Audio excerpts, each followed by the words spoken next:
Bueno, como ya somos 3 personas y conmigo 4, vamos a iniciar la clase de hoy. Nos habíamos quedado y estábamos analizando la historia del artículo tercero y viendo todas las reformas que ha tenido y los cambios que ha tenido el artículo tercero. Hola Perla, buenos días. Entonces, bueno, nos habíamos quedado en esta reforma de 1980. Estas reformas es importante conocerlas como para entender la importancia que tiene el artículo tercero y su relación con la educación. Y bueno, también, pues, como conocimiento histórico general, ¿no? Que es importante que nosotras tengamos. A nosotras ser docentes y trabajar directamente eh, con lo relacionado con la pedagogía, pues es importante que sepamos cómo es que la educación es como es el día de hoy, pues por toda esa historia que nosotros tenemos y que nos respalda como país. Entonces, nos habíamos quedado en esta reforma del artículo tercero de 1980, donde en el papel que se le dio ahora a las universidades. Entonces, con esta reforma nos habla de que las universidades y demás escuelas de educación superior ahora iban a tener autonomía. Es decir, antes esa autonomía no existía. Y a partir de este año y de esta reforma, es que se les da esta autonomía a las universidades y tendrían la facultad y la responsabilidad de gobernarse por sí mismas. De tal manera que hay universidades privadas que están reguladas por la SEP y también hay universidades públicas que son autónomas y que se regulan por ellas mismas, tal es el caso de la UNAM o tal es el caso de la UAP. Entonces, lo único que se pedía es que todas estas instituciones, el fin y el objetivo que tuvieran, estuviera dirigido a la investigación y a la educación, a difundir la cultura, a difundir la libertad, los principios de este artículo, que la educación también fuera laica, que fuera gratuita, que hubiera una discusión de ideas y que las universidades determinaran sus planes y programas de acuerdo a este fin, a todo este fin de investigación, de cultura, de crecimiento, de humanismo. Las relaciones que se iban a establecer entre el personal que laborara dentro de las universidades y las universidades, pues iba a ser una relación directa con la institución. Por eso dice que la universidad iba a administrar su patrimonio y que esa relación laboral iba a depender totalmente de la universidad o de la institución. Entonces, esa es la importancia de este artículo y de esta reforma y de cómo le da ese papel a las universidades de autonomía. Ahora, ¿por qué creen ustedes que solo se lo da a las universidades? Porque estamos hablando de formación superior, es decir, la formación básica, esa sí depende de la Secretaría de Educación Pública, pero a partir de la educación superior, entonces puede haber estas universidades autónomas que vigilen y que se encarguen de absolutamente todo lo relacionado con su logística, con su estructura política, con su estructura administrativa y con sus planes y programas, porque ya estamos hablando de un nivel superior. Entonces, todas las reformas que hemos visto del artículo tercero, esta se destaca porque le da esa autonomía a las universidades. A partir de este año tuvo algunas otras adaptaciones, como podemos ver en esta diapositiva. En 1992 tuvo otra reforma que hablaba del laicismo dentro de las escuelas privadas, es decir, que las escuelas privadas también fueran libres de creencia religiosa. En este año podemos ver como presidentes de la República a Carlos Salinas de Gortari y a Ernesto Zedillo Ponce de León. En 1993 tuvo otra reforma que nos hablaba del derecho de la obligación y de ahora sí volver. Antes era obligatoria la educación primaria. En 1993 se vuelve obligatoria también la educación secundaria. Y entonces ya la educación básica acapara también a la educación secundaria. Antes la educación básica era cursar solo la primaria. Entonces en 1993, igual con los mismos personajes, con Carlos Salinas de Gortari y Ernesto Zedillo Ponce de León, ahora sí se declara o se decreta el derecho a la educación obligatoria en cuanto a la formación secundaria y se vuelve esa la educación básica. En 1902 es cuando se vuelve obligatorio también el preescolar. Entonces, estas últimas reformas también son importantes porque antes de estos años era obligatoria la educación solo los 6 años de primaria. En 1993 se vuelve obligatoria también la educación secundaria, los 3 grados de secundaria. Y en 2002, que eso es realmente nuevo, se vuelve obligatorio el preescolar. Entonces ahora la educación básica son 3 años de preescolar, 6 años de primaria y 3 años de formación secundaria. Antes de esto, la educación básica era solo los 6 años de primaria. Por eso es importante estas reformas que estamos viendo aquí. Son de verdad importantes. El papel que tiene el preescolar dentro de la vida de del desarrollo de un niño es fundamental y antes no se pensaba de esa manera. ¿Por qué creen ustedes que es importante y cuál es la importancia que adquiere que se haya hecho obligatoria la educación preescolar en la formación de los niños? ¿Por qué es importante que los niños estudien el preescolar?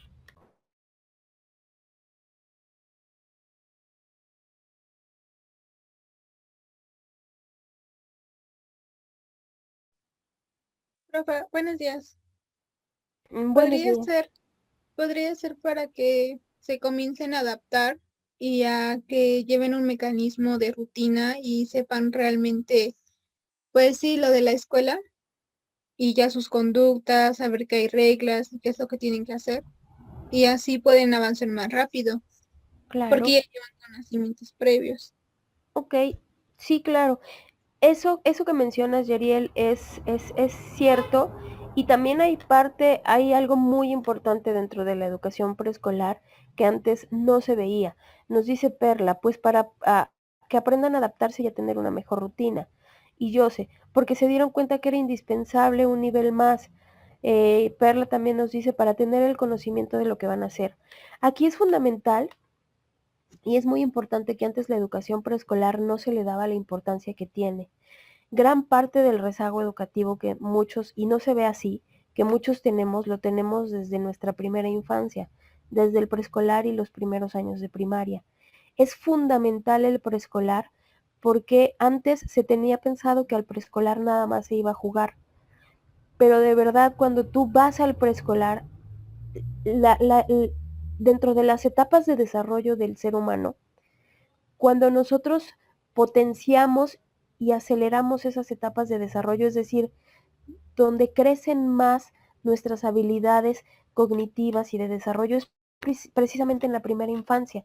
El avance que hay es muy acelerado en esa primera infancia. Imagínense ustedes en el preescolar, nosotros aprendemos a tomar el lápiz, aprendemos motricidad fina, motricidad gruesa, lateralidad. Eso es fundamental incluso para nuestra vida dentro de la educación en un aula de licenciatura, por ejemplo. ¿Para qué nos sirve ir al preescolar? El preescolar te sirve para aprender motricidad fina, motricidad gruesa, lateralidad. Eso después te va a servir para aprender, también te va a servir para desarrollar pensamiento lógico matemático. ¿Y cómo eso pasa en el preescolar?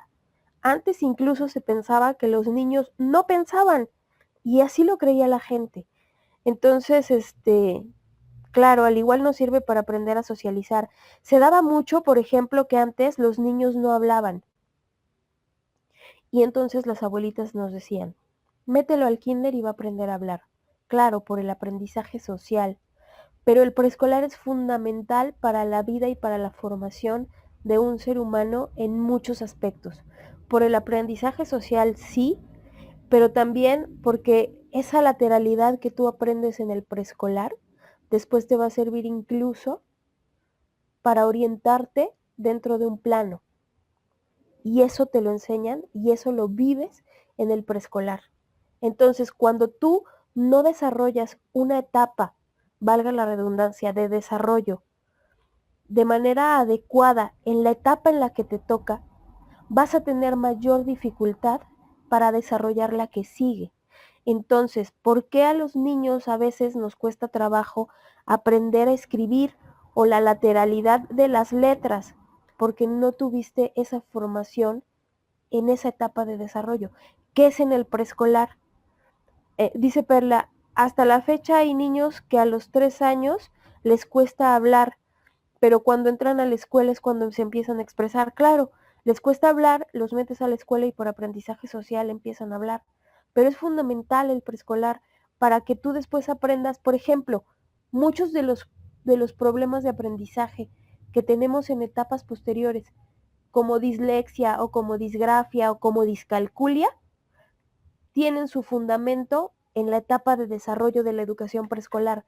¿Y qué tiene que ver la disgrafia con el preescolar? Ah, pues que en el preescolar te enseñan lateralidad y en el preescolar te enseñan motricidad fina y en el preescolar te enseñan motricidad gruesa. ¿Y eso qué tiene que ver con las letras? Pues eso tiene que ver con los trazos. Y cuando tú sabes brincar y empiezas a dimensionar arriba, abajo, izquierda, derecha, después vas a empezar a hacer trazos dentro de un plano. Y después esos trazos dentro de un plano, con círculos y con líneas, se van a convertir en letras. Y si tú no trabajas tu motricidad y tu lateralidad, después vas a confundir las letras. ¿Qué letras? Las que llevan trazos de lado. Por ejemplo, confundir P con B con D, confundir la Q con la P, y eso tiene que ver con lateralidad. ¿Y eso dónde se ve? En el preescolar. Pero antes no se veía la importancia de la formación preescolar. Ver arriba y abajo después te va a ayudar a ubicarte en un plano. ¿Dónde ves planos? En tercero de primaria, cuando empiezas a ver precisamente los planos, las gráficas, las tablas. Y entonces empiezas a ver signos positivos y signos negativos dentro de un plano. Para eso también te ayuda la lateralidad, izquierda y derecha. Y después cuando creces, ¿eso para qué te va a ayudar? Para muchísimas cosas en la vida. Incluso si vas a ser arquitecto, es fundamental que hayas tenido esa formación. A muchos de nosotros, incluida a mí, esa parte nos cuesta mucho. ¿Qué tiene que ver el preescolar con eso? Hay gente que ya aún de adulta confunde letras, confunde palabras, cambia cifras. ¿Y eso dónde tiene su fundamento? En el preescolar.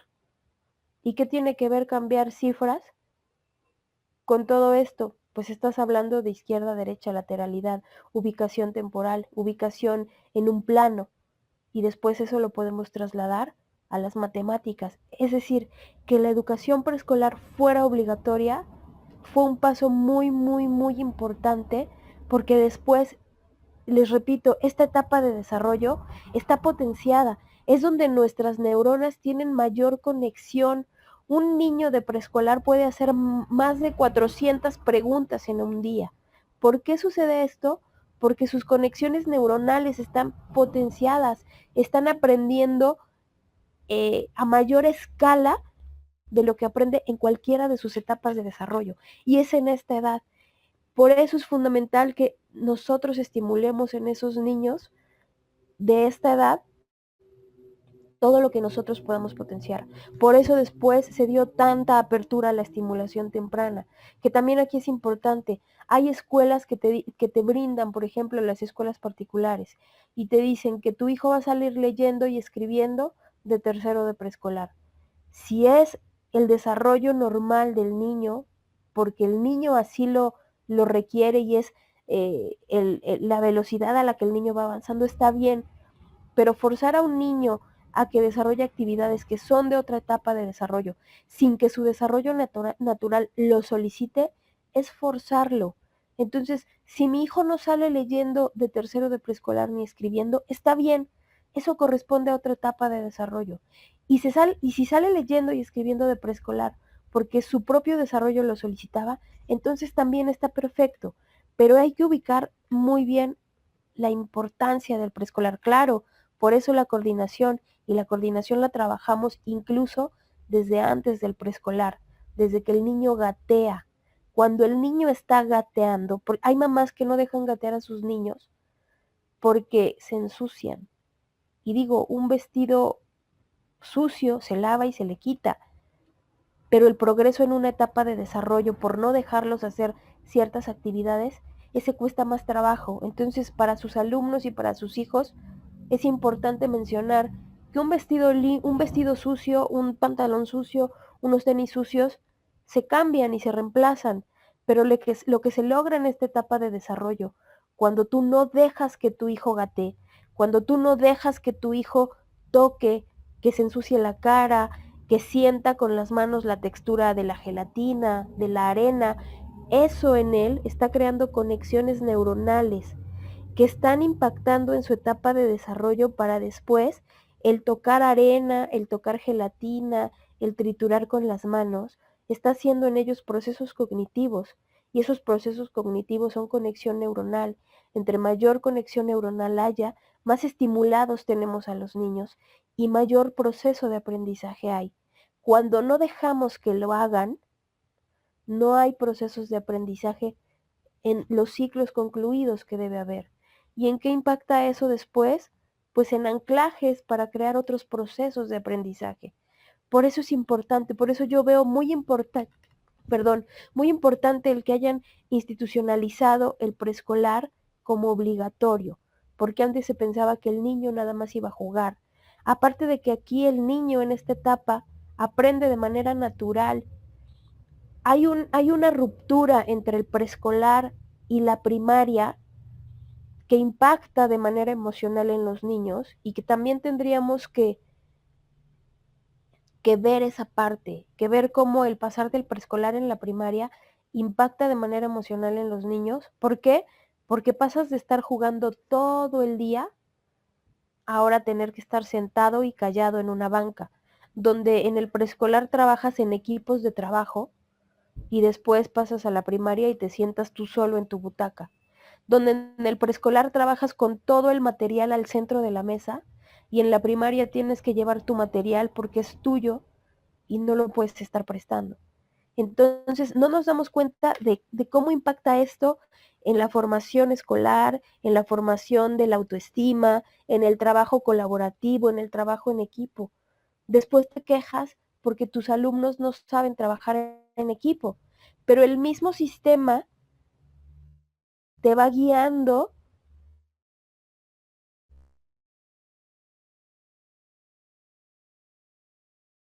para que los niños ya no trabajen en equipo como trabajaban en proyectos. Bueno, cuando doy la materia de teorías de desarrollo o etapas de desarrollo, vemos esto y es de verdad muy importante que dejemos que los niños pasen por sus procesos de manera natural y que el preescolar ahora sea obligatorio. Es muy importante y que los niños acudan al preescolar les genera muchos procesos de aprendizaje. Entonces, esta parte donde se hizo obligatorio el preescolar y la secundaria es muy importante. Después decimos, es que no entiendo por qué mi hijo no dividió, por qué mi hijo no comprende las fracciones. Ah, ok. ¿Y cómo fue su etapa del preescolar cuando trabajábamos con seriación? ¿Y cómo fue su etapa del preescolar cuando trabajábamos con manipulación y segmentación? Y entonces vas a entender por qué a tu hijo le cuesta trabajo las fracciones y las divisiones. Cuando tú estás haciendo seriación, estás de alguna manera dividiendo el todo en partes. Si tú dejas que tu hijo en preescolar divida el todo en partes, por figuras, por colores, por formas, después va a comprender las fracciones, las divisiones, las sumas. Por eso es muy importante el preescolar y no se le da la importancia que tiene el preescolar. Las maestras de preescolar juegan y potencian el desarrollo cognitivo de los niños. No se imaginan a qué velocidad y a qué nivel. Entonces, si ustedes se van a dedicar a ser maestras de preescolar, es muy, muy bello trabajar con niños, porque aparte somos el primer escalón de la etapa de formación escolar, de desarrollo, incluso hasta cuando van a nivel licenciatura. Así de importante es el preescolar, chicas. Y bueno, de esto podríamos hablar de toda una materia, toda una clase y muchas sesiones.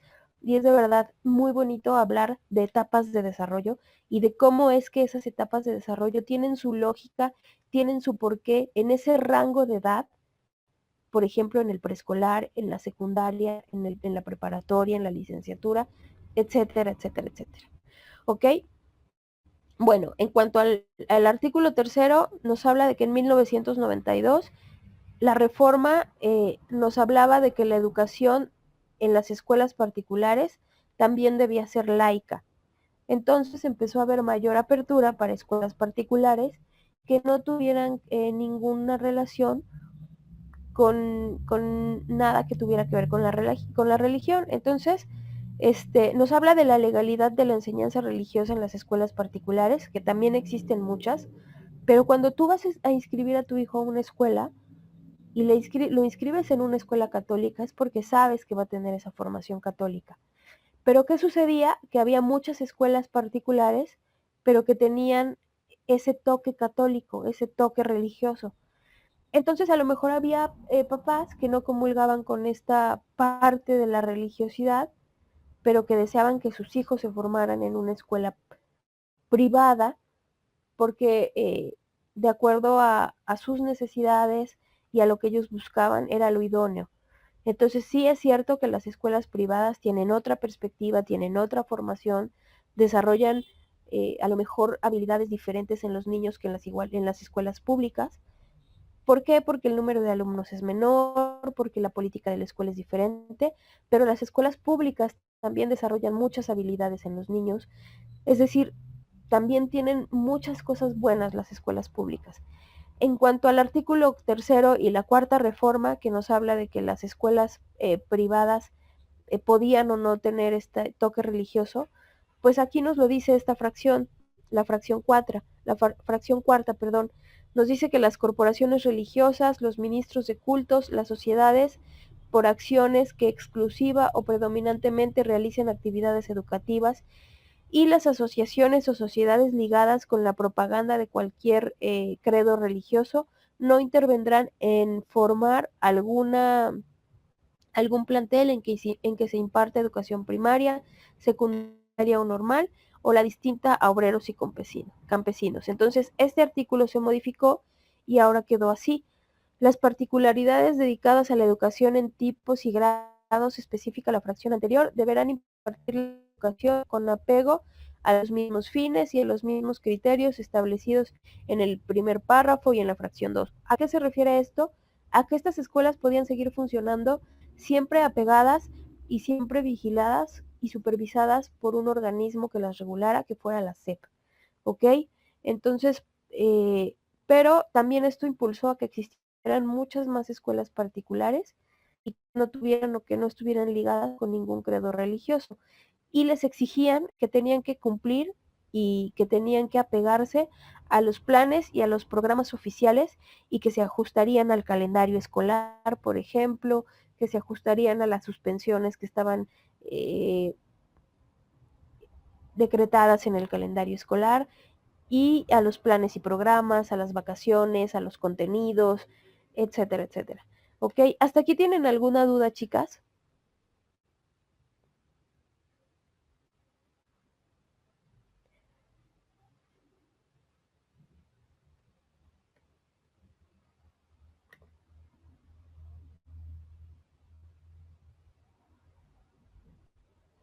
Ok, muchas gracias, Yeriel, por el aviso.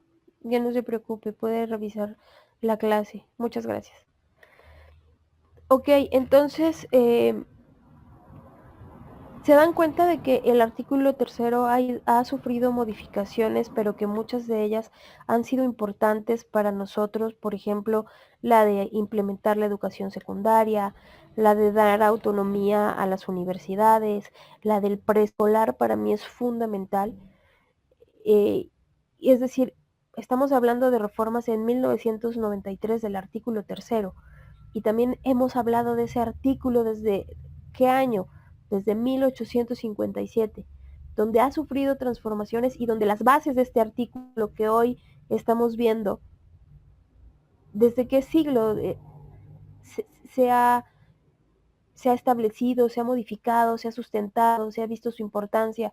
Ahora, si nosotras nos ponemos a hablar de historia, el hecho de que la educación fuera un punto importante de muchos movimientos políticos y sociales es importantísimo.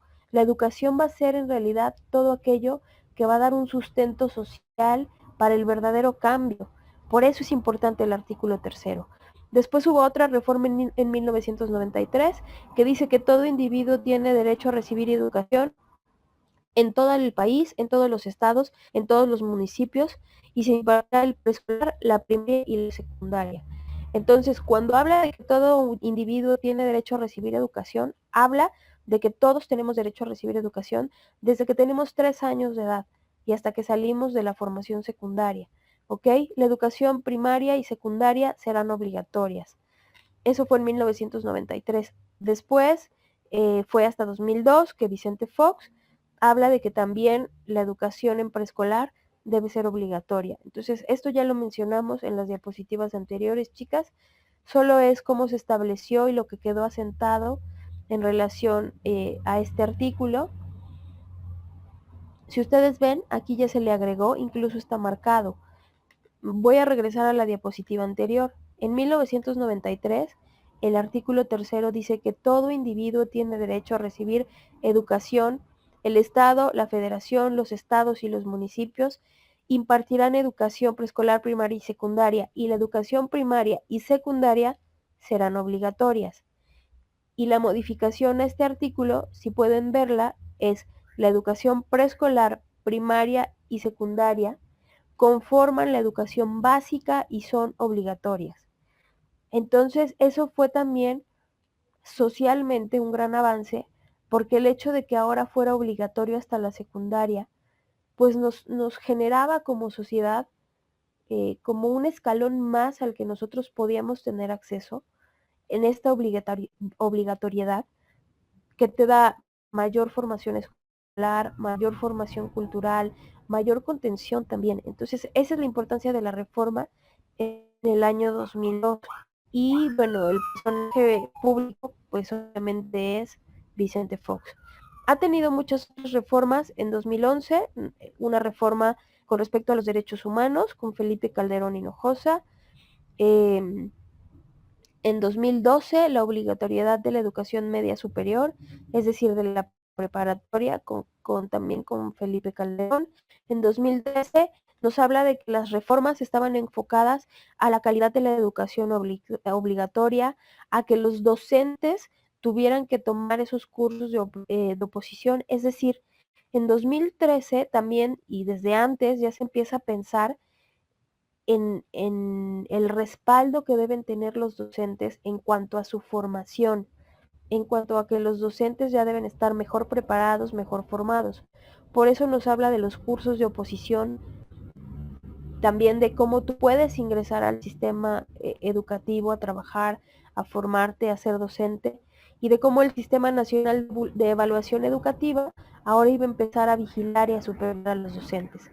Entonces, eso fue parte de la modernización, de cómo el artículo tercero se ha ido transformando. Entonces, con respecto a las modificaciones que ha tenido el artículo tercero, ¿cuál es la importancia, chicas, desde su punto de vista de todas estas modificaciones que estamos hablando? Yeriel, para ti, ¿cuál es la importancia de lo que hemos visto hoy, de que el artículo tercero tenga todas estas modificaciones?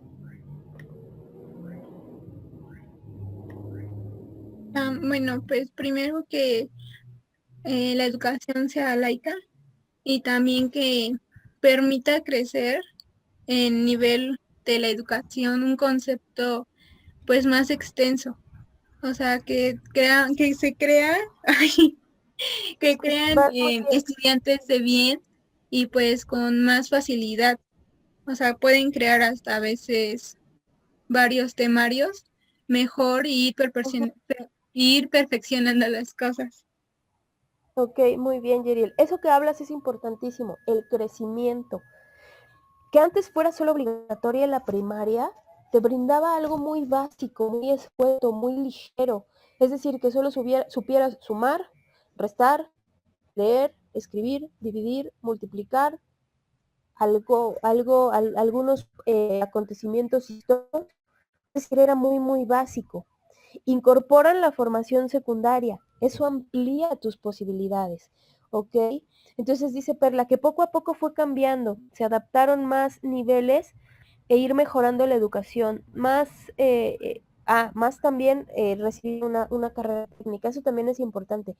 El impulso a las carreras técnicas en algún momento histórico, ¿por qué creen ustedes que se implementó todo aquello de las carreras técnicas? Pues porque eso generaba gente que salía a la fuerza productiva muy pronto. Recuerden que históricamente de todo lo que hemos hablado es que hemos salido de muchos movimientos políticos, sociales, religiosos y bueno, en algún momento hemos estado en crisis. Tuvimos una época de oro, una época productiva para la industria, etcétera, pero que impulsaba a lo mejor muy poco a la educación o que privilegiaba solo a algunos. Entonces, con todos esos cambios, durante mucho tiempo nuestro país también necesitó,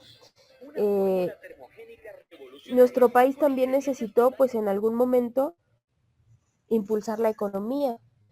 Entonces, ¿qué es lo que se piensa? Se empieza a dar impulso a lo que menciona su compañera en el chat, ¿no?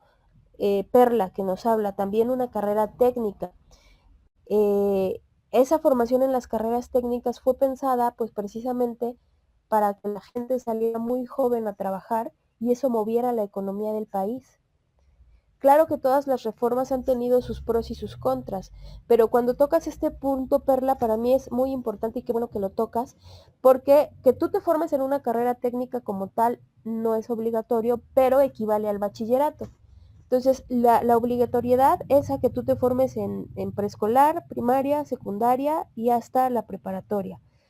En algún momento se impulsó mucho las carreras técnicas porque necesitábamos que se moviera dinero en México. Entonces tú salías de la secundaria, te formabas en una carrera técnica, terminabas tu carrera técnica y a los 17 o 18 años tú ya estabas trabajando, ganando tu propio dinero. Ya eras autónomo, ya eras autosuficiente, en la carrera técnica que ustedes quieran.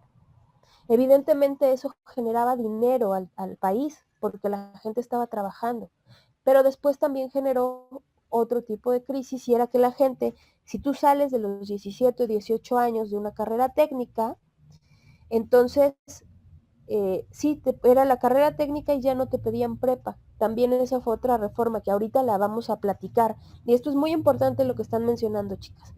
Pero retomando, estudiabas una carrera técnica, que no era igual que la preparatoria. Es decir, si estudiabas una carrera técnica, después no podías entrar a la universidad, porque ya tenías tu carrera técnica. Salías de tu carrera técnica y empezabas a trabajar a los 17 o a los 18 años. Entonces, ¿a los cuántos años de trabajo te podías jubilar?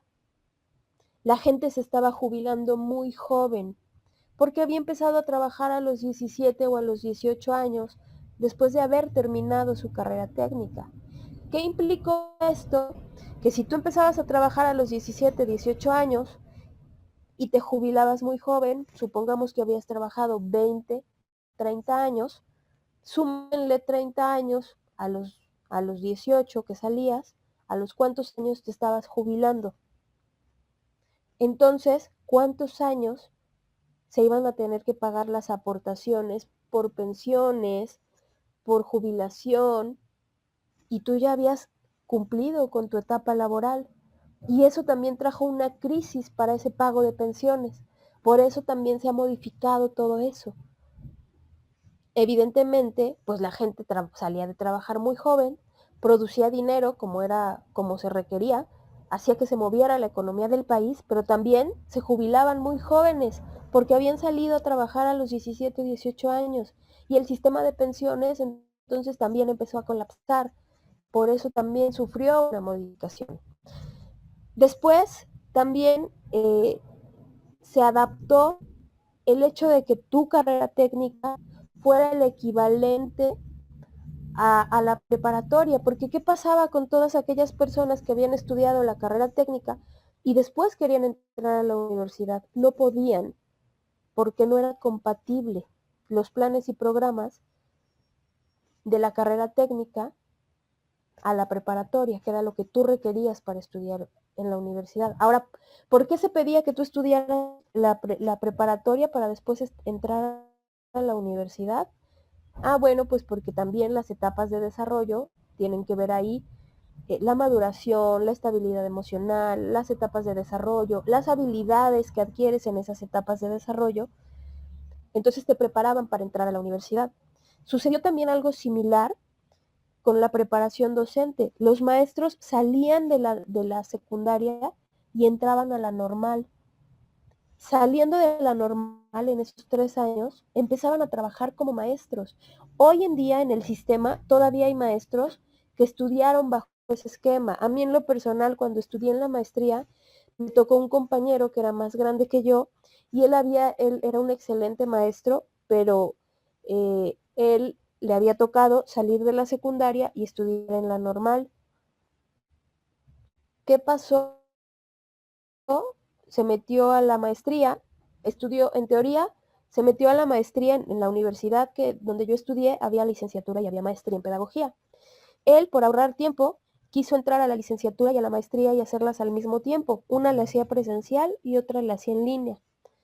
Cuando quieren hacer el trámite, resulta que el profesor no podía hacer el trámite porque no tenía la preparatoria y en aquel entonces no era compatible el sistema.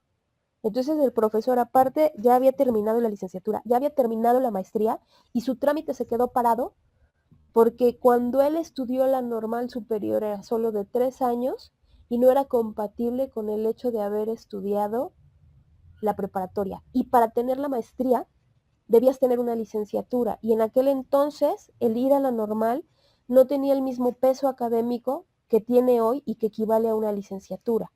Entonces todo esto se los platico, chicas, porque ha sido parte de las transformaciones que ha tenido también esta parte de la educación, este artículo, ¿ok?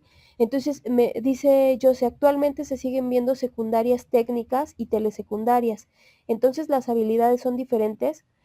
Mira, en realidad cuando nosotros hablamos de la telesecundaria, sucede que la telesecundaria fue muy buena, se crearon precisamente para llegar a sectores de la población con situaciones precarias. Entonces, ¿cómo se solucionó? Pues el hecho de que las telesecundarias podían llegar a través de lo que en aquel entonces empezaron como las antenas parabólicas, les llegaba la señal y ellos podían tener acceso a sus clases. En teoría, son las mismas habilidades, te desarrollan las mismas habilidades.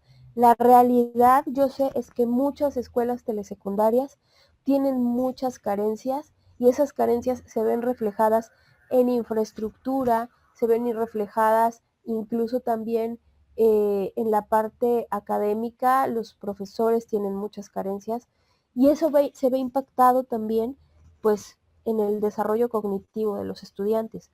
Pero ¿por qué fueron creadas las escuelas telesecundarias? También es parte de las reformas que ha sido, desde mi punto de vista, eh, un punto muy bueno, un punto muy rescatable. ¿Por qué? Porque muchos estudiantes de escuelas rurales, de zonas muy lejanas, ahora podían tener acceso a la educación a través de las telesecundarias.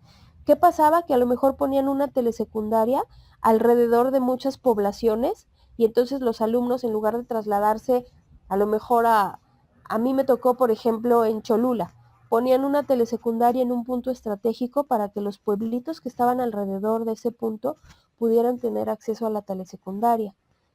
En teoría son las mismas habilidades, en la práctica, por lo menos hace algunos años, había muchas telesecundarias que tenían muchas carencias. También recuerdo de un compañero que me tocó, fue mi compañero en la maestría y era maestro de telesecundaria y me decía, es que en la telesecundaria donde yo trabajo ni siquiera hay luz. Entonces, ¿cómo funciona una telesecundaria sin luz? Son como algunas situaciones adversas con las que tienen que trabajar también muchos compañeros, eh, que pues con lo que tienes que hacer lo que puedes. Y yo siempre les digo a mis alumnos, al sistema dale lo que le pide. Y a tus alumnos, dales lo que necesitan, porque son dos cosas totalmente diferentes. La realidad de las escuelas rurales y la realidad de las telesecundarias es que pues tienen muchas carencias, ¿no? Me dice Jose, yo fui a una escuela secundaria técnica y mis primos en una telesecundaria y me di cuenta que les costaban trabajo muchas cosas cognitivamente. Claro, es por esto que te menciono, Jose. En teoría no, pero en la práctica sí. En la práctica sí tienen muchas carencias y es por esto que yo te estaba mencionando.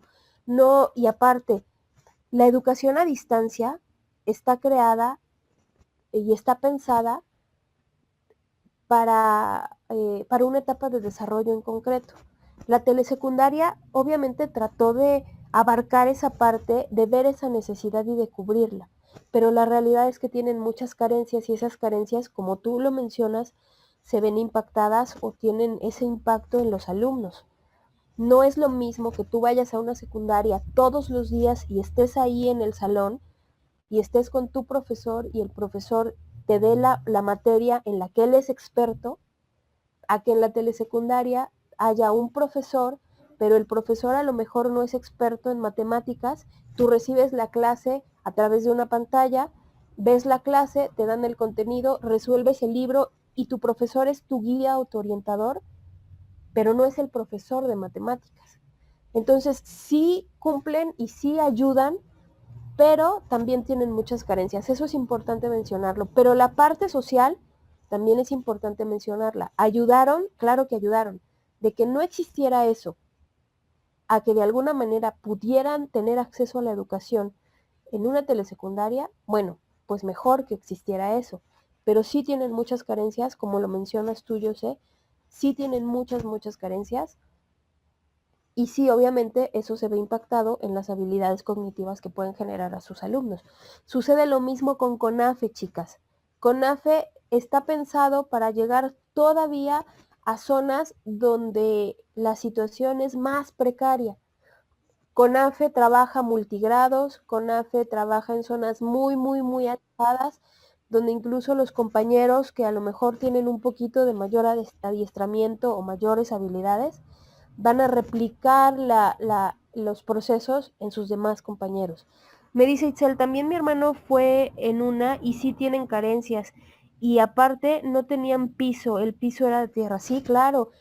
Nosotros debemos entender, chicas, y es parte de por qué me gusta esta materia, más allá de que ustedes aprendan las cosas históricas, que aprendan el impacto del contexto. ¿Por qué es importante todo esto que tiene que ver con educación? ¿Por qué me va a interesar a mí el artículo tercero? Por esto. Más allá de que tú te aprendas que en el 2002 tuvo una reforma por Vicente Fox, es importante que entendamos el impacto de que se incorporara a los niños al preescolar en cuanto al desarrollo de habilidades. Ahora, en cuanto a las telesecundarias, ajá, pero ¿y en qué va a afectar que no haya piso con el proceso cognitivo? Claro que afecta, porque nosotros los seres humanos somos una esfera. Esa esfera, imagínense ustedes que todos, cada una de ustedes está en una esferita. Esa esferita incluye la parte cognitiva, es decir, cómo aprendo y los procesos que suceden dentro de mí. Incluye la parte motriz, es decir, cómo está mi cuerpo, cómo me muevo, y incluye la parte emocional. Todos los seres humanos estamos metidos en esa esferita y somos esas tres cosas. Si una de esas tres cosas no está bien, las otras dos no pueden dar al 100.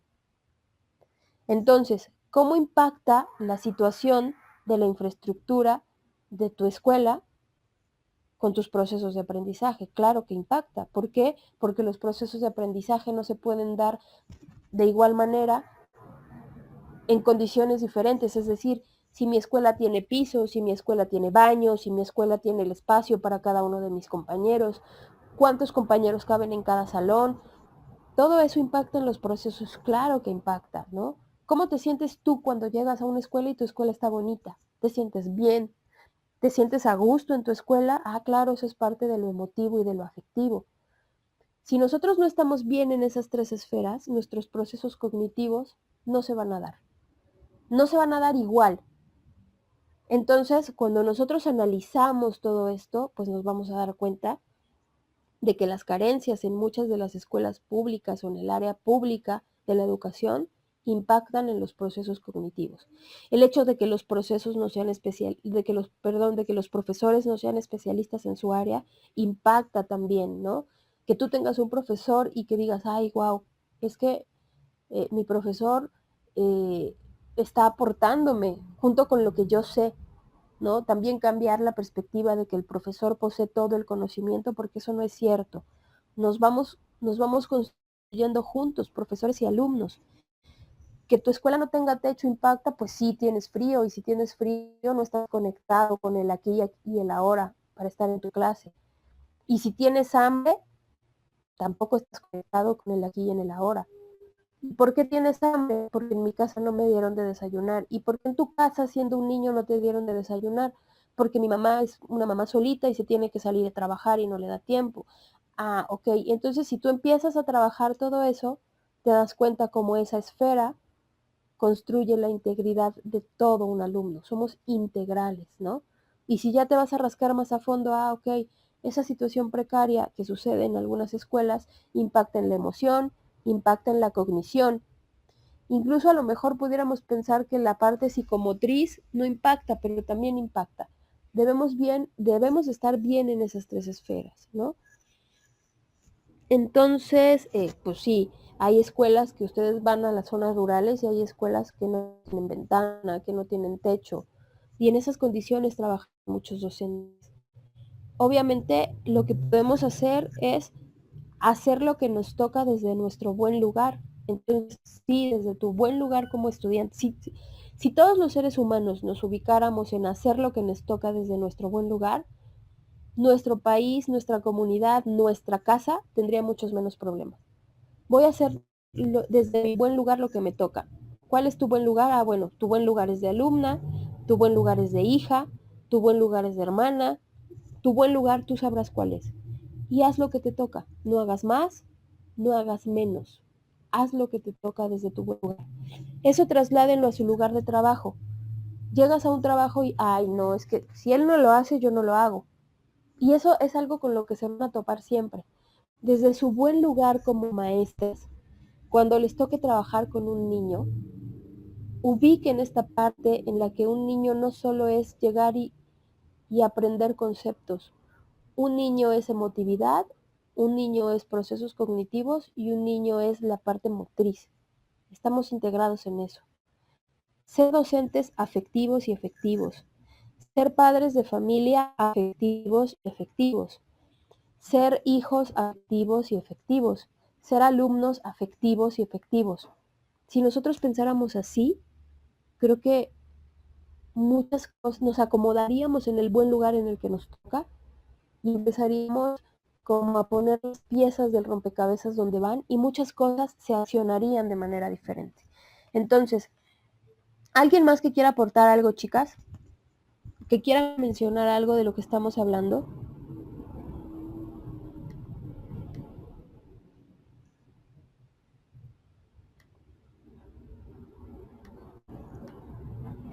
Que es muy importante lo que mencionaron ustedes con respecto a si los procesos efectivamente están de igual manera en las telesecundarias, en CONAFE, pues evidentemente les repito, en teoría sí, en la práctica no es así.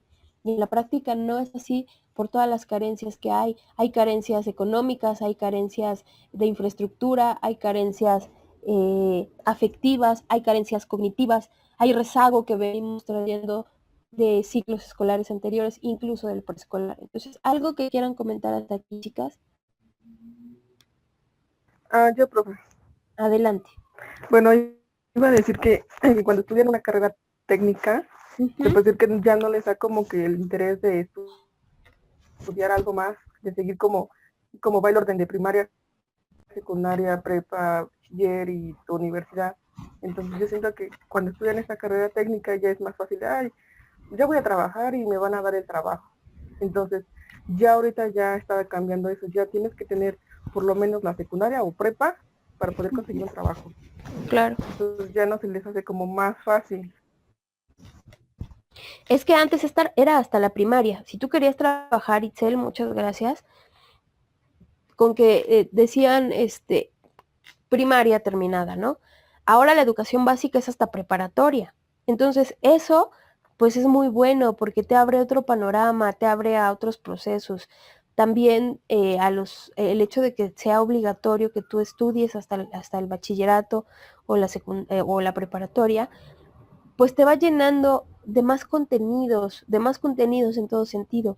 Entonces, por eso es ese cambio, donde ahora, antes las universidades tenían menos número de ingresos. La realidad de hoy es que ingresan muchas personas a la universidad, pero los que terminan la licenciatura son pocos.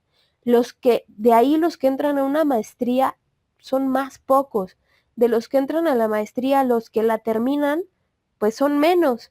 Los que estudian un doctorado son todavía menos y los que se siguen formando constantemente son menos. Y otra realidad en nuestro país, y a mí me pasó en algún momento, es que a veces el hecho de que tú estudies más te sobrevalúa para un puesto.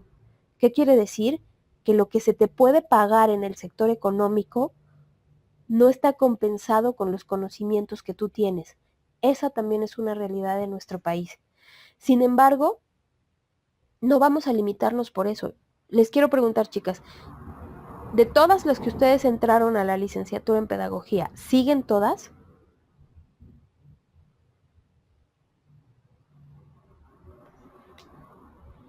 Es decir, yo en mi lista con ustedes tengo 6 alumnas. ¿Entraron 6? Ok, me dice Jose, debemos hacer nuestra luchita para que los niños tengan un mejor aprendizaje y que sus habilidades estén a nivel, aunque haya muchas dificultades en la escuela. Sí es cierto, Jose, tienes toda la razón. Me dice Perla y Jose, no, pero unos se pasaron a Sabatino. Ok, entonces, aquí es importante, yo dando clases a nivel licenciatura y maestría, llevo 9 años. Durante esos 9 años he visto a muchos de mis alumnos salirse de la escuela por muchas clases, ¿no? Me dice Perla, muchos se pasaron a Sabatino, de hecho uno se salió antes de la primera semana de clases, ok.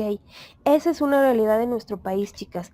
Si ustedes se dan cuenta, todo lo que hemos tenido que vivir como país, como nación, con toda la historia que hemos contado aquí, que más que el choro con el que yo las lleno esta hora y media o esa hora, más que ese choro es hacernos conscientes, chicas, ver todo lo que ha sucedido con otra conciencia, darse cuenta de todo lo que tuvo que pasar para que nosotros podamos tener acceso a la educación, para que las mujeres pudieran ir a una universidad, para que nosotras pudiéramos llegar, por ejemplo, y pararnos frente a un foro.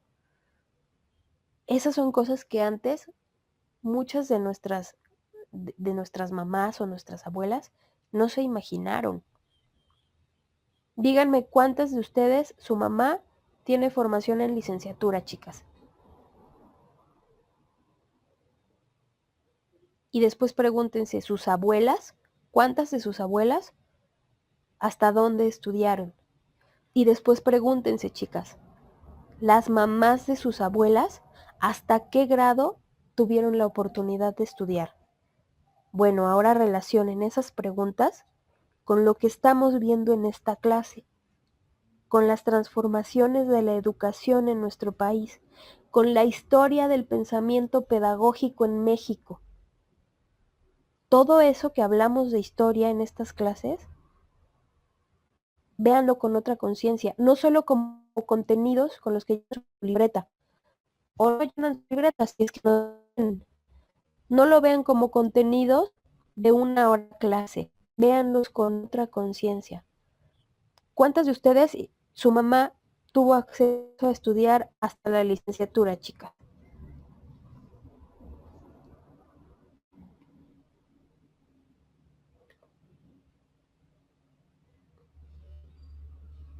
Y ahora, ¿cuántas de las mamás de sus mamás tuvieron acceso a estudiar hasta la licenciatura? Y ahora esas mamás, que serían sus bisabuelas, tuvieron acceso a estudiar exacto, me dice, las condiciones en las que vivieron fueron muy diferentes. Exacto, las condiciones fueron diferentes. No tenían acceso a la educación. La cultura era otra. Las mujeres a lo mejor tenían que quedarse en casa, no podían acceder a la educación.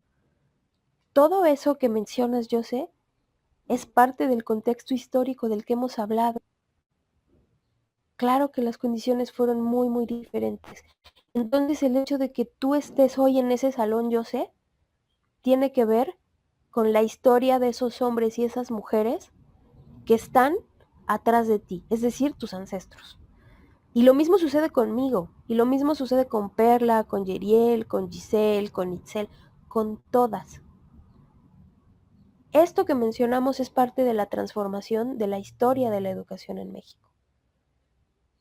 Que mi mamá estudió la licenciatura cuando estudió en la UPN, cuando nosotros, o sea, tenía 3 hijos, yo tenía como 9 años y mi mamá iba a estudiar a la UPN. La historia de nuestra familia, de nuestro contexto, tiene que ver con lo que estamos viviendo hoy nosotros, con esos procesos históricos. Ahora imagínate, yo sé, que yo te diría que las condiciones en las que vivieron fueron muy diferentes a las de nosotras, pero que son un granito de arena del proceso histórico del que nosotras hablamos en las clases pasadas. Y pudiera parecer insignificante y pudiera parecer que no, pero sí. Porque el contexto social era el que marcaban en aquel entonces. Porque las niñas se casaban muy chiquitas. Porque no las dejaban estudiar. Me dice Itzel, mi mamá solo hasta la primaria, no las dejaban estudiar. Gracias por compartirlo, Itzel. Eso es muy importante. Entonces, tu mamá es parte de esa historia de la que hablamos, Itzel. Tenía que trabajar. Claro, y lo hablamos en algunas clases. La gente no acudía a las escuelas. ¿Por qué? Porque tenían que trabajar. Tal vez querían ir a la escuela, pero no podían ir. Tenían que trabajar. Y entonces eso ahora relaciónenlo con lo que mencionamos hace rato, chicas. Hacer lo que nos toca desde nuestro buen lugar. Con toda la historia que vivieron los de atrás, con todo lo que ya vivimos, con todo lo que ya vimos que ellos vivieron, ¿qué me toca a mí hacer desde mi buen lugar? Ser un ser humano consciente. Ser una alumna consciente. Ser una hija consciente. Y no es choro, es ver las cosas desde otra conciencia. Entonces nos damos cuenta de que esta historia de la que hablamos en las clases pasadas, la vivió mi mamá, la vivió mi abuela, la vivió mi papá, la vivió mi abuelo, la vivieron mis tíos. Por eso hoy las cosas son como son. Y en eso impacta el hecho de que veamos todo esto desde otra perspectiva. Entonces, ¿cómo benefició que ahora la gente tenga que ir obligatoriamente a la escuela hasta el bachillerato? Pues claro que impacta, porque te da un escalón más de aprendizaje y entonces tú anhelas subir otro, la licenciatura. Y cuando ya tienes otra perspectiva y otro concepto y otra educación, entonces anhelas al otro. Y entonces nos vamos construyendo de manera diferente. Por eso es importante. Por eso todas estas reformas de las que hemos hablado tienen que ver con la historia de sus familias, chicas. Pues claro, por lo que ustedes ya me comentaron en el chat, ¿no? Por lo que ya compartieron.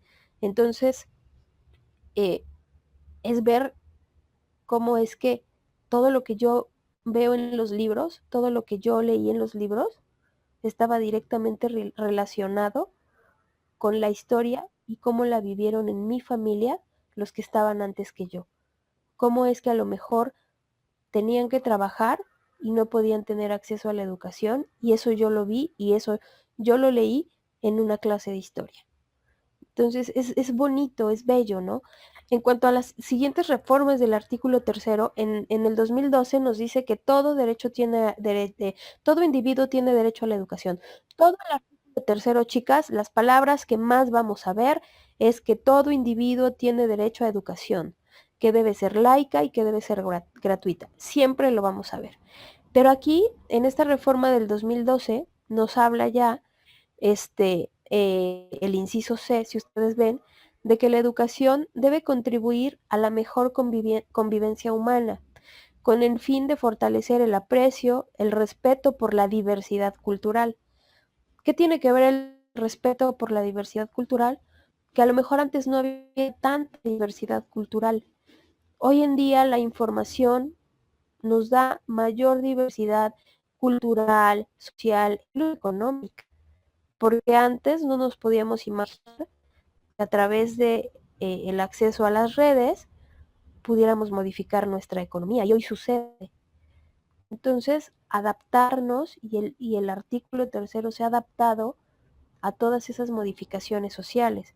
Entonces, la educación contribuye a la mejor convivencia humana, a apreciar el respeto a la diversidad cultural, a valorar la dignidad de una persona, a valorar la integridad de una familia, los intereses de la sociedad, que dentro de las aulas se siga fortaleciendo las ideas de fraternidad, de igualdad de derechos, de privilegio. No existen privilegios de raza, de religión, de sexo, de género o de grupos. También es algo que se ha visto reflejado en el artículo 3, en teoría. Ahora, esto existe en teoría en el artículo 3. La práctica la hacemos los seres humanos. Entonces ahí es a lo mejor donde tenemos que ubicarnos en hacer las cosas desde otra conciencia. ¿Alguien que quiera comentar algo, chicas?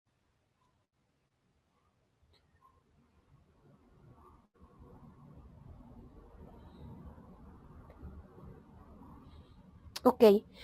Bueno, en cuanto a la reforma que hubo en el 2013, se empieza a reconocer la educación como un derecho humano universal. Esto es también muy importante. La educación es un derecho humano y muchos niños en México, los niñitos que ven en las esquinas pidiendo pesos, bueno, pues alguien está transgrediendo sus derechos, su derecho a ser niño, su derecho a que vaya a la escuela. Entonces, el reconocimiento de la educación como un derecho humano universal. El principio filosófico sustentado en la igualdad, en la democracia, en la justicia y en la solidaridad. Y este artículo tiene la finalidad de generar y de perfeccionar la educación pública de nuestro país. ¿Ok? Nos dice que la educación que va a impartir el Estado se debe desarrollar armónicamente, que debe desarrollar al ser humano en todas sus facultades. Es aquí donde empezamos a ver que se empieza a mirar y a observar al ser humano de manera integral, con amor a la patria, con respecto a los derechos humanos, con una conciencia solidaria, internacional, con independencia y con justicia, ¿ok? Entonces ya se empieza a tener como otra perspectiva de, de lo que debe suceder dentro de las aulas, ¿ok? Bueno, el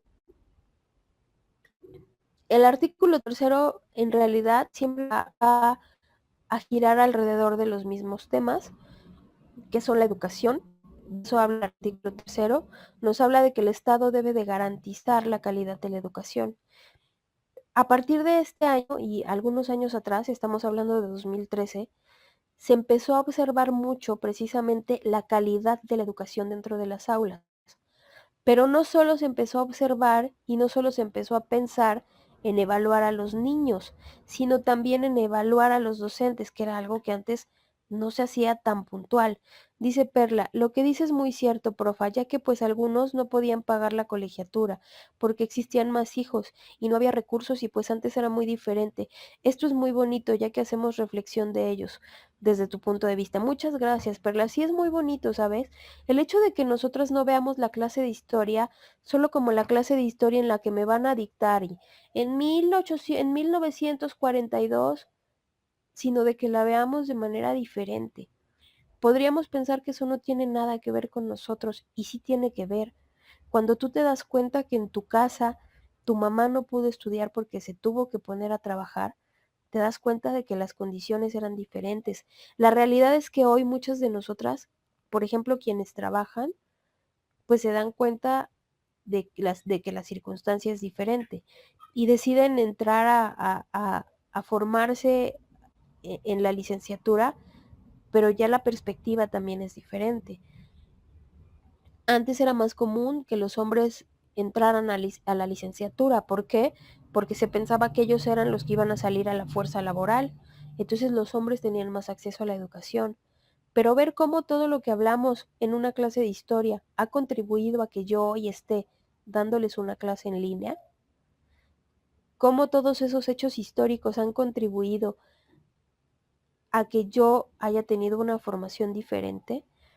Antes, por ejemplo, si teníamos acceso a estudiar algo, era lo que nuestros papás elegían. Era muy común eso, ¿no? ¿Por qué? Porque en aquel entonces ellos pensaban en lo que te convenía estudiar para que generaras dinero, ¿no? Entonces sí, muchas gracias, pero lo que dices es muy cierto.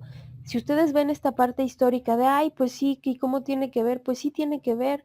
¿Y cómo es que eso ha contribuido para que hoy tú estés tomando una clase en línea?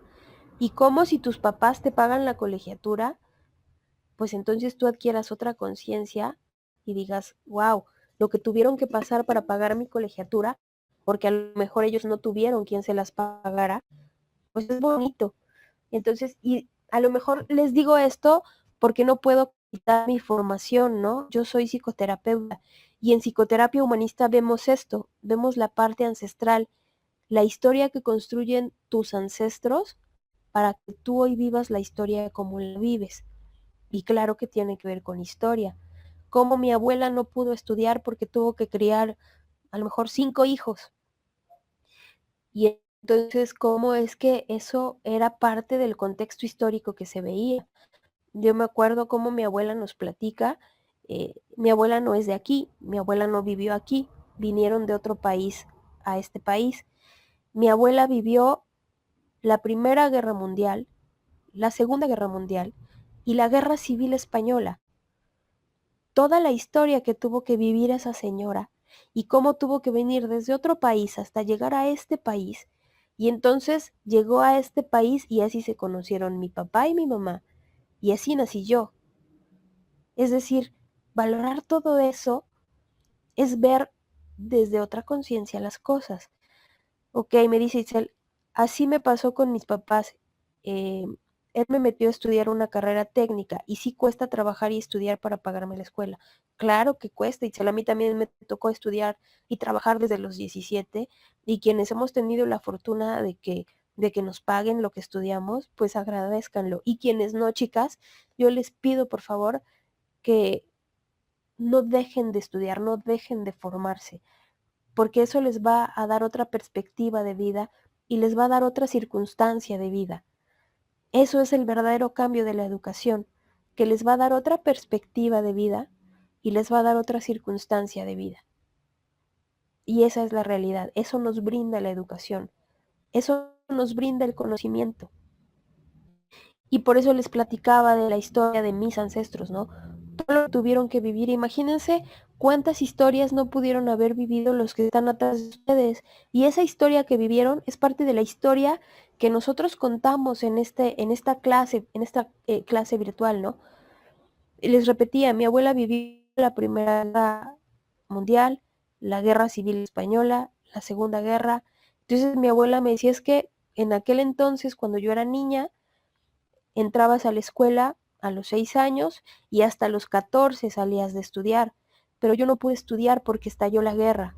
Y entonces cuando mi abuela alguna vez pasamos por alguna escuela y veía a las niñas salir de la escuela, mi abuela lloraba y yo decía, ¿y por qué llora mi abuela, no?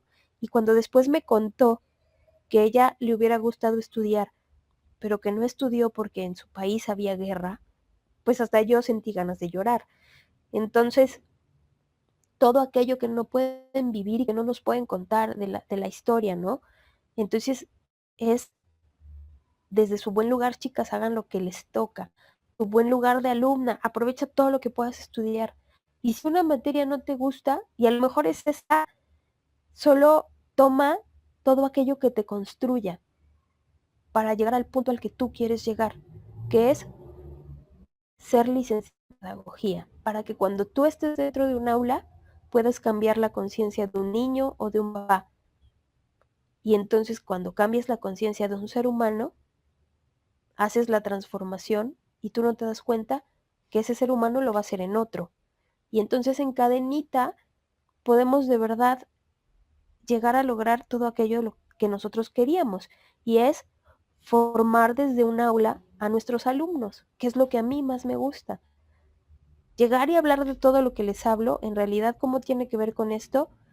Dar mi aportación para que algo genere en ustedes un cambio positivo y ese cambio positivo impacte en lo que ustedes conocen, en su vida y en su trabajo.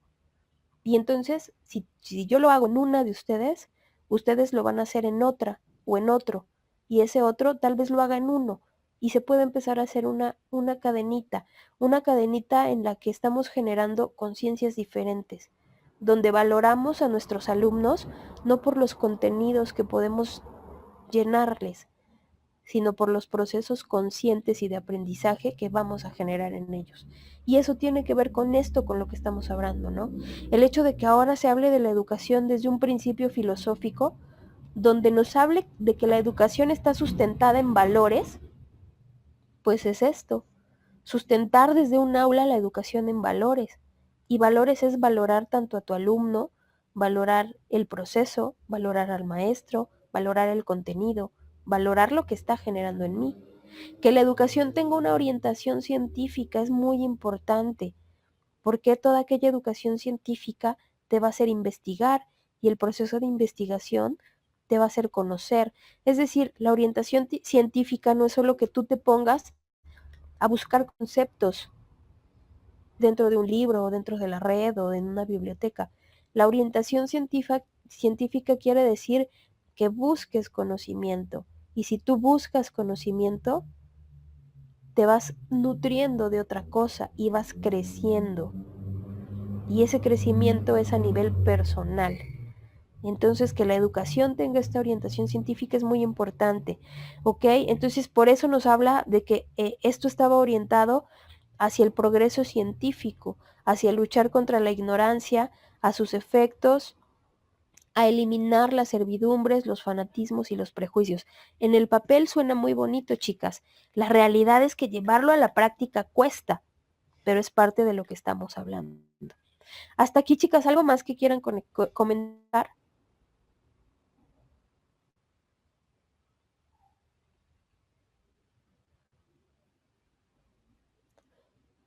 Ok, de lo que hablamos hoy, chicas, ¿qué les gusta? ¿Qué se quedan para ustedes? Nos quedan 15 minutos de clase, entonces,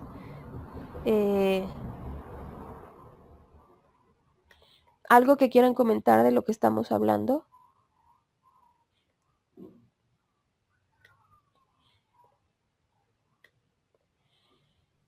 Yo siento Adelante. que aún sigue siendo difícil para que se pueda seguir estudiando. La diferencia es que antes las familias eran más grandes y ahorita pues sí ya son un poco más reducidas. Sí, De claro. igual forma, con el dinero, o sea, el pago antes era mínimo y ahorita pues ya es un poquito más, aunque las cosas están más caras. Pero yo siento que sí hace la diferencia eso que las familias ya son más reducidas. Claro, y que la estructura social ha cambiado, que ahora trabajan mamá y papá, que ahora el ingreso que pueden traer a una casa es diferente, pero también la formación que ellos puedan tener impacta en la situación económica, en la situación social, todo eso impacta.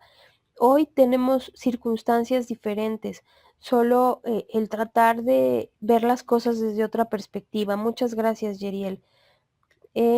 Nos dice Perla Miss, en lo personal, a mí me gustaría ir conociendo más de la historia, ver cómo toda una evolución es muy bonito saber y más que nada tener conocimiento de ello. Muchas gracias, Perla. Sí, es bonito.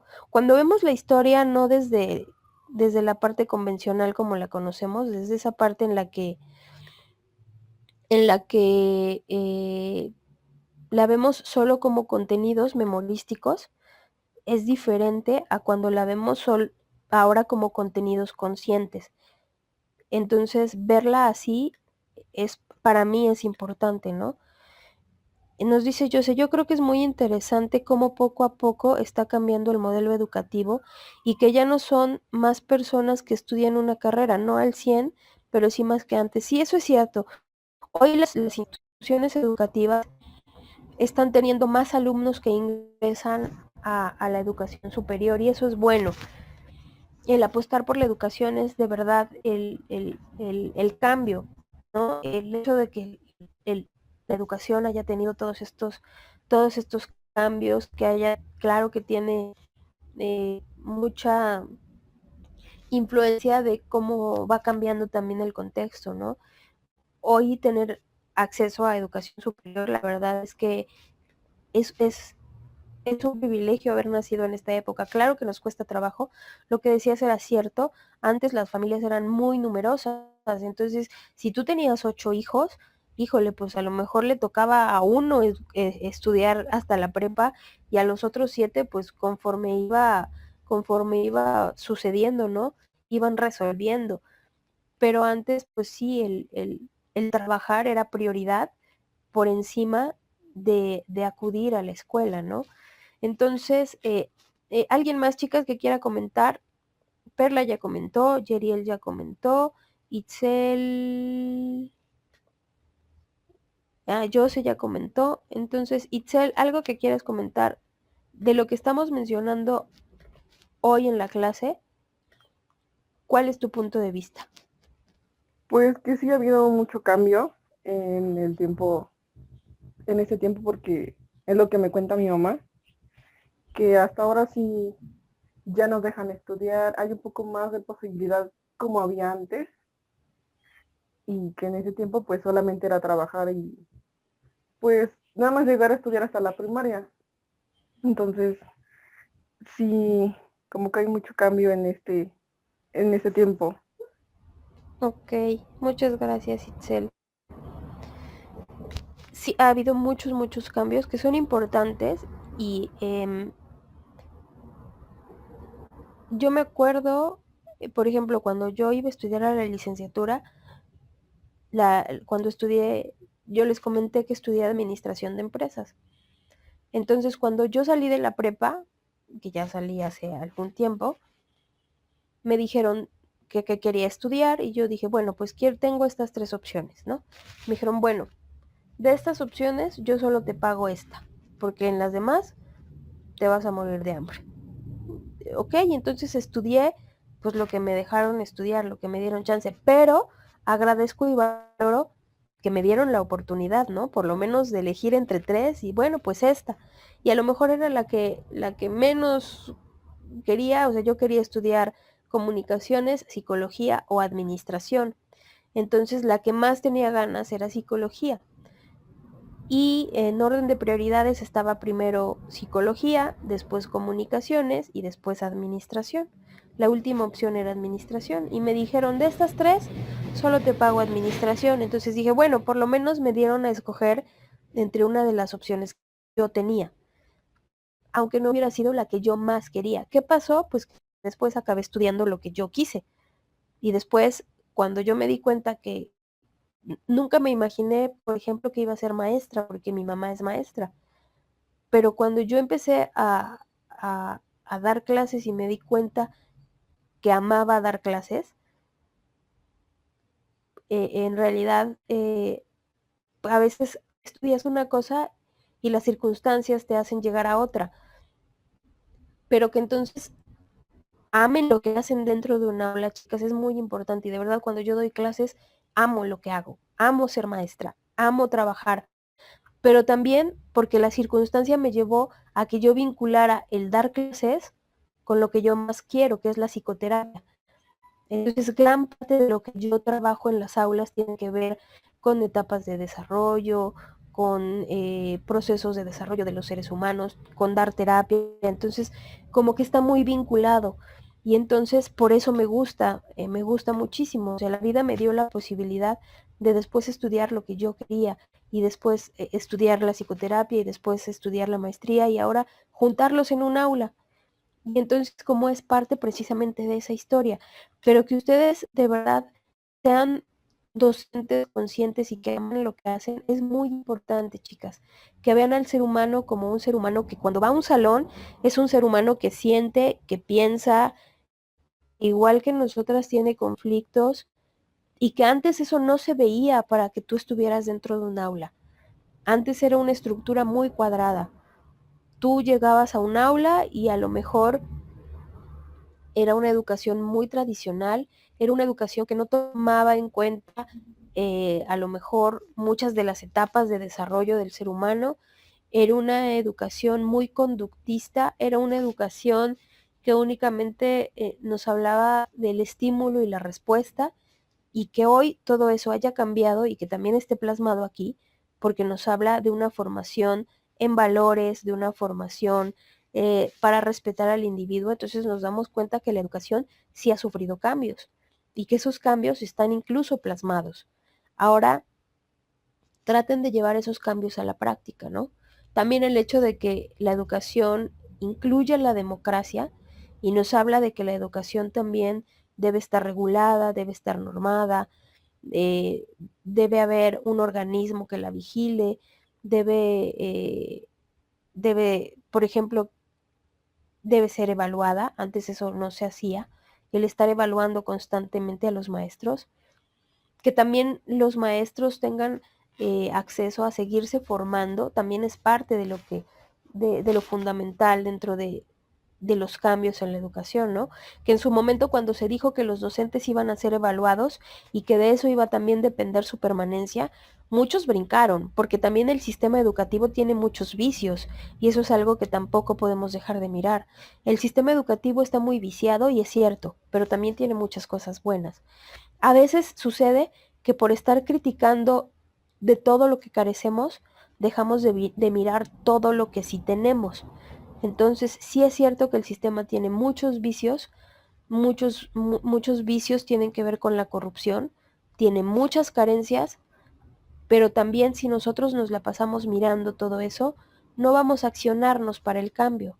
Entonces, con lo que nosotras tenemos y con todas esas carencias que conocemos, con todas esas vicios que existen, hay que hacer lo que nos toca, chicas. Y bueno, creo que ya se nos acabó la clase de hoy. Vamos, nos faltan solo 7 diapositivas. Me interesa que veamos la historia de cómo se creó la Secretaría de Educación Pública. Ya le subí esas diapositivas a la plataforma, pero vamos a acabar estas antes de ver las que siguen. Ok, chicas, espero de verdad que la clase que estamos teniendo sea una clase que las nutra, que más allá de ver la clase de historia como una clase aburrida, la vean como una clase que me está llenando de muchas otras cosas y que les sea de utilidad, chicas, para lo que ustedes van a hacer en su formación, pues como profesionales. Vamos a dejar hasta aquí la clase, chicas. ¿Alguien que quiera mencionar algo más?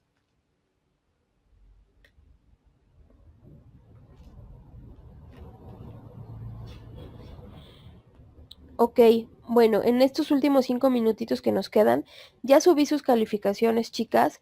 A algunas de ustedes les faltaban la actividad, una actividad que realizamos de la línea de tiempo, y les puse las observaciones en cuanto a sus respuestas, a las respuestas de la evaluación. Todas están en la plataforma, por si tienen alguna duda. Obviamente, si les falta alguna actividad, pues se impacta en el porcentaje de su evaluación. A todas les fue bien, les agradezco mucho todo lo que aportaron y todo lo que expusieron en sus respuestas. Por ahí había alguna confusión, que es muy normal, a mí me pasaba, con algunos conceptos históricos, pero en las observaciones se los puse para que puedan reafirmar esa parte y no tengan problemas en cuanto a eso o en cuanto a la confusión que pudiera haber habido. Y pues creo que sería todo el día de hoy, chicas. Si no tienen ninguna duda y si no tienen ningún comentario, pues podemos cerrar la sesión hasta el día de hoy. Y quiero, y se los voy a subir a la plataforma, que busquen la biografía de José Vasconcelos, ¿ok? Y que entonces relacionen la importancia de este personaje con la educación de nuestro país. Entonces la tarea, que se las voy a subir ahorita, pero ustedes ya la saben, es buscar la biografía de José Vasconcelos y ver qué relación tiene o qué importancia tiene con la educación de nuestro país. ¿Ok, chicas? Sí, Miss. Muchas gracias, chicas. Déjenme leer lo que está colocado en el chat.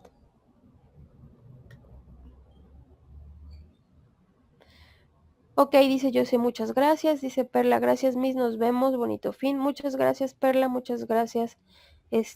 José, nos quedan todavía 3 minutitos. Entonces, si no tienen dudas, chicas, quería dejar estos minutos por si tenían alguna duda o querían comentar algo. Y también quería comentarles de su evaluación, que ya están subidas las calificaciones, que ya tienen las observaciones y ustedes las pueden leer para ver en qué áreas pueden a lo mejor pues realizar algún ajuste por alguna duda que tengan y ver esa área de oportunidad, chicas. Y bueno, ya lo tienen todo en la plataforma. No se les vaya a olvidar, por favor, la biografía de José Vasconcelos y la importancia de este personaje con la educación en México, ¿vale? Muchas gracias, chicas. Nos vemos el lunes. Gracias, profa. Gracias, Itzel. Gracias, Miss. Bye. Gracias, Yeriel. Gracias, Jose. Gracias, Eli.